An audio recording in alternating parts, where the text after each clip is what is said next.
Dan selama di Macang, infonomi adalah sebuah kehormatan MagicPad 4. Untuk remind saya itu akan menunjukkan kepada Anda bagaimana cara menjalani proses pengaturan perangkat ini.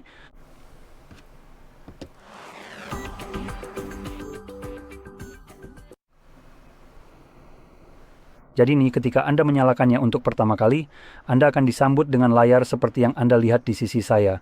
Dan di sini kita hanya punya satu opsi, yaitu klik pada panah, lalu kita bisa memilih bahasa yang diinginkan. Sekarang, jika Anda memiliki pena, pena tersebut tidak akan berfungsi selama proses pengaturan, jadi jangan khawatir, itu bukan berarti rusak.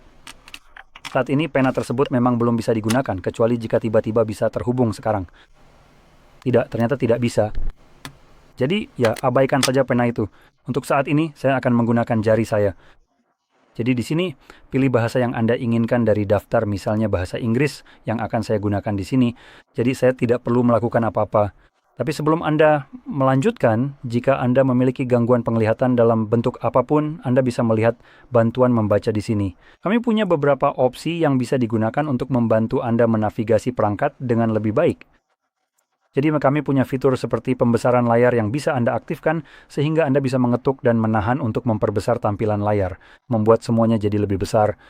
Kami juga punya pengaturan ukuran teks. Ini memungkinkan Anda memperbesar ukuran font dan juga ada opsi teks dengan kontras tinggi.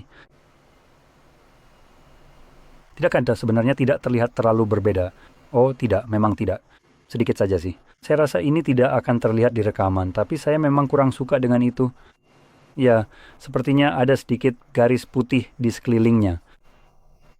Lalu kita juga punya tombol dengan kontras tinggi, jadi sepertinya hanya membuat tombol-tombol itu menjadi abu-abu. Oh, dan bagian dalam lingkaran itu di sana jadi sedikit lebih biru. Jadi tidak terlalu banyak perbedaan di sini. Sekarang saya yakin, maksud saya tahu bahwa ada lebih banyak opsi di pengaturan setelah proses setup, selesai dengan masuk ke bagian aksesibilitas. Dan di sana kamu bisa menemukan hal-hal lain seperti misalnya teks ke suara, misalnya, atau langsung saja seperti, saya lupa namanya, tapi intinya fitur ini membacakan semua di layar. Cukup geser ke atas atau bawah untuk memilih item, lalu ketuk 2 kali untuk memilihnya. Ini murni untuk keperluan seperti jika Anda benar-benar buta, Anda bahkan bisa menggunakannya. Tapi bagaimanapun juga, saya akan tetap tanpa semua ini. Jadi, mari kita lanjutkan sekarang, lalu kita bisa memilih wilayah yang kita inginkan. Saya akan memilih mudah-mudahan Polandia jika tersedia di sini.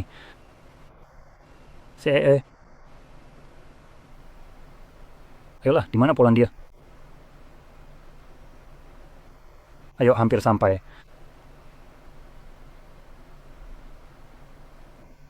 Nah sekarang kita ke Polandia. Terlepas dari di mana Anda tinggal, saya sebenarnya menyarankan untuk memilih wilayah yang merupakan bagian dari Uni Eropa, misalnya Polandia atau yang lainnya.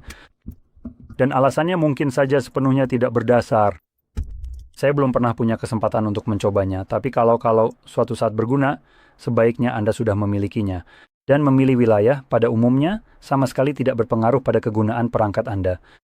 Namun alasan saya merekomendasikan untuk memilihnya adalah karena negara-negara Uni Eropa jelas merupakan bagian dari Uni Eropa. Nah, air itu basah, dan Uni Eropa sangat ramah terhadap konsumen dalam hal hukum. Misalnya, hal itu akan menentukan apa yang dapat dilakukan perusahaan, sementara misalnya akses jelas berada di arah yang berlawanan. Anda? Jadi ketika beberapa perusahaan mulai melakukan sesuatu yang sangat monopolistik, sangat anti-konsumen, biasanya Uni Eropa akan turun tangan dan memberlakukan beberapa perubahan, yang mana perusahaan yang mulai kehilangan banyak uang akibat perubahan ini mungkin hanya akan menerapkannya di Uni Eropa. Oleh karena itu, jika Anda memilihnya, semoga dalam hal ini Anda akan termasuk dalam perubahan tersebut. Namun misalnya seperti yang saya katakan, jika sesuatu menyebabkan perusahaan ini kehilangan banyak uang, mereka mungkin tidak akan mengubahnya di wilayah lain manapun. Jadi jika Anda berasal dari SIS, AI mungkin bisa melakukan sesuatu yang mungkin tidak bisa Anda lakukan. Dan salah satu contoh kasus seperti itu bisa saja terjadi, cepat atau lambat, ketika Google memutuskan untuk mendorong lebih jauh soal ini, yaitu pemblokiran pemasangan aplikasi dari luar Play Store. Jika Uni Eropa menganggap ini terlalu bersifat monopoli, mereka tidak bisa memaksakan hal itu. Kita sebagai orang Eropa bisa terus menginstal aplikasi tersebut, sementara kalian, maaf saja. Kalian hanya bisa mendapatkannya dari Play Store seperti yang diinginkan Google. Jadi itu bisa sangat berguna dan seperti yang saya katakan, pada dasarnya tidak ada kerugian sama sekali. Selanjutnya, kita punya syarat penggunaan. Jadi kita punya perjanjian lisensi perangkat lunak untuk pengguna akhir. Yang pada dasarnya berarti bahwa kamu seharusnya bisa melakukan apa saja dengan ini, meretasnya atau semacamnya, karena kamu akan mengambil alih kendali atas perangkatmu sendiri. Oh, tidak, itu buruk. Tentu saja saya berbicara secara sarkastik, ya pokoknya begitu. Selanjutnya, kita punya pernyataan layanan dasar yang tidak wajib, jadi kita bisa abaikan saja. Lalu kita punya, oh tidak, maaf, ternyata saya memang harus menyetujui yang ini. Tak perlu setujui peningkatan pengalaman pengguna, yakni berbagi data ke Google, dan ini ya akan muncul lagi. Selanjutnya, terhubung ke jaringan ini opsional. Kamu bisa melewati ini jika tidak mau. Itu benar-benar nggak masalah. Perlindungan perangkat. Jadi di sini kita bisa melindungi perangkat kita dengan dua cara berbeda, baik melalui pengenalan wajah atau pola PIN atau kata sandi. Sekarang jika kamu berencana menggunakan pengenalan wajah, kamu sebenarnya akan diwajibkan untuk memilih PIN, pola, atau kata sandi. Karena biometrik, yaitu pengenalan wajah, tidak selalu 100% dapat diandalkan. Jadi pada saat fitur itu gagal mengenali kamu, kamu bisa saja menggunakan PIN, pola, atau kata sandi, atau kamu juga bisa memilih untuk tidak melindungi perangkatmu sama sekali. Sekarang saya akan bilang, lakukan seperti yang saya katakan, bukan seperti yang saya lakukan, tapi saya akan melewati langkah ini dan alasannya adalah karena ini adalah perangkat kerja, bukan perangkat pribadi. Kalau ini perangkat pribadi, saya juga pasti akan mengatur perlindungan. Selanjutnya kita punya layanan Google dan ada banyak sekali di sini yang akan saya coba jelaskan secepat mungkin. Tapi secara umum, saya akan menyarankan kamu untuk mematikan semuanya di sini karena semuanya omong kosong. Jadi kita punya opsi gunakan lokasi dan izinkan pemindaian karena keduanya akan dimatikan secara bersamaan.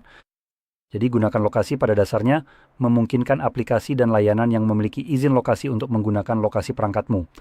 Akurasi lokasi menggunakan informasi tentang sinyal nirkabel seperti titik akses Wi-Fi, menara jaringan seluler, dan GPS. Nah, ini sebenarnya hanya mencegah aplikasi secara teknis diizinkan untuk menggunakannya.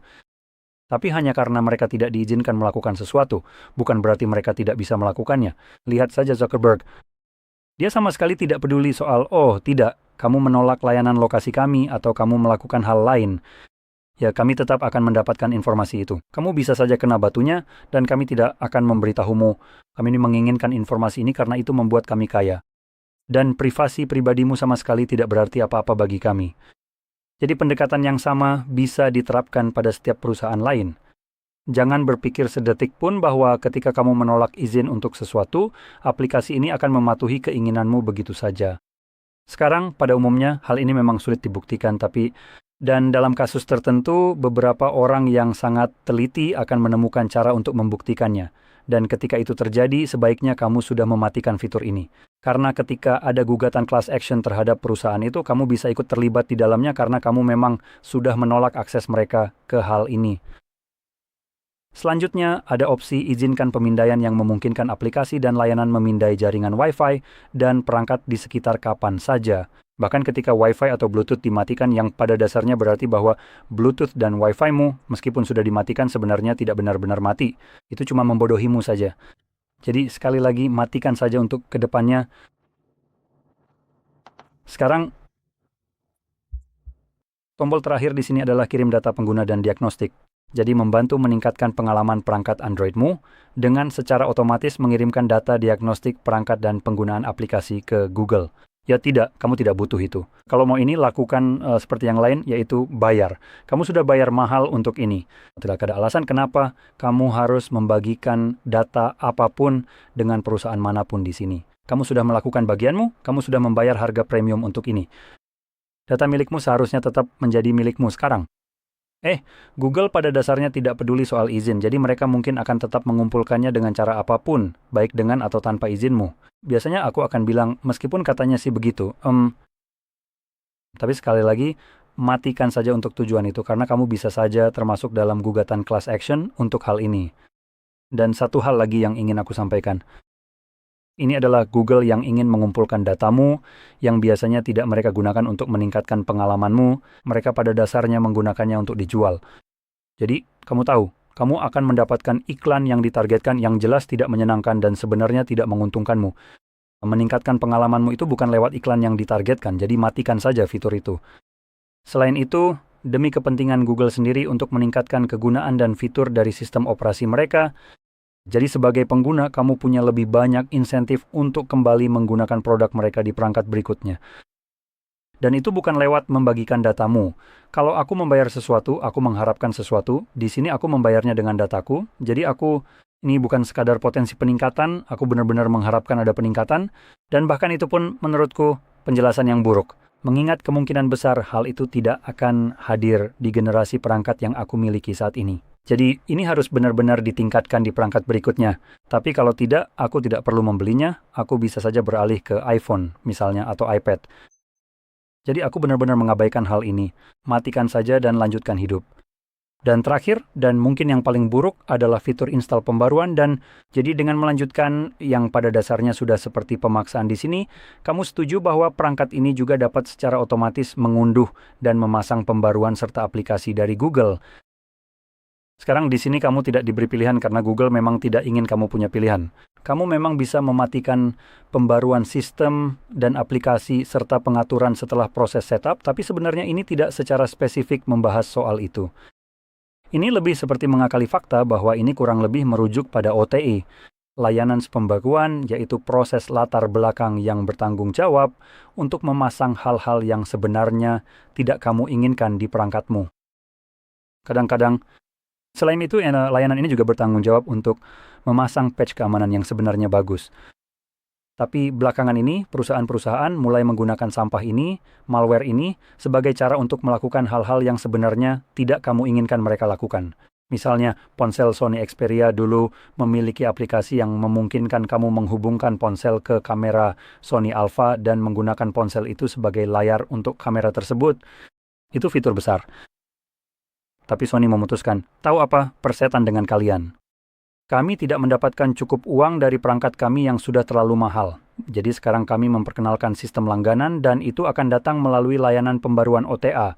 Aplikasi itu tidak lagi berfungsi seperti dulu dan mungkin itulah alasan Anda membeli ponsel tersebut. Dan selama menggunakan ponsel ini, Sony memutuskan untuk menggantinya. Dan sekarang aplikasi yang sama itu, tanpa Anda pernah memperbaruinya sendiri atau bahkan mematikan pembaruan aplikasi, kini mengharuskan Anda untuk berlangganan. Sama halnya dengan kulkas Samsung yang diperbarui untuk menampilkan iklan di kulkas mahal mereka setelah dibeli. Setahun kemudian, itu dilakukan lagi dengan cara konyol yang sama. Jadi, jika Anda tidak menyukai ini, jika Anda tidak ingin perusahaan mengubah ketentuan pembelian setelah pembelian, Anda sebenarnya bisa mengunduh aplikasi yang memungkinkan Anda melihat proses latar belakang seperti layanan pembaruan OT dan langsung saja menghapusnya. Tahulah, saya akan ambil risiko dengan eksploitasi perangkat lunak, malware, dan peretasan. Daripada perusahaan bisa mengubah ketentuan pembelian setelah pembelian dilakukan, ini sendiri rasanya seperti malware, jadi saya mungkin akan menghapusnya saja, tapi itu terserah Anda. Selanjutnya kita punya data dan privasi yang agak lucu mengingat ini dari Honor yang juga Huawei. Tapi ya, kita langsung saja klik lanjutkan. Sebenarnya tidak terlalu penting apa yang mereka coba tutupi atau buat Anda terbuai. Jadi berikutnya kita punya layanan yang ditingkatkan. Ini pada dasarnya sama seperti yang kita lihat dari Google, yaitu mengirim data pengguna dan diagnostik. Jadi tidak terima kasih layanan lokasi. Kita bisa membiarkannya tetap mati. Ketika sebuah aplikasi membutuhkannya, aplikasi itu akan memberitahu Anda bahwa aplikasi tidak akan berfungsi tanpa izin tersebut, dan dengan begitu Anda bisa mengaktifkannya hanya untuk aplikasi itu saja. Pastikan perangkat lunak Anda selalu diperbarui sekarang. Jika Anda tidak ingin memperbaruinya secara otomatis, Anda bisa klik di sini untuk memperbarui secara manual dan abaikan. Dan selanjutnya kita punya navigasi sistem, jadi gestur atau tombol. Saya akan tetap menggunakan gestur yang sudah dipilih dan saya bisa pilih selesai lalu coba sekarang. Dan ini membawa saya ke layar utama dengan perangkat yang sudah sepenuhnya diatur. Jadi dengan demikian saya harap ini sangat membantu Anda dan jika iya, jangan lupa untuk tekan like, subscribe dan terima kasih sudah menonton.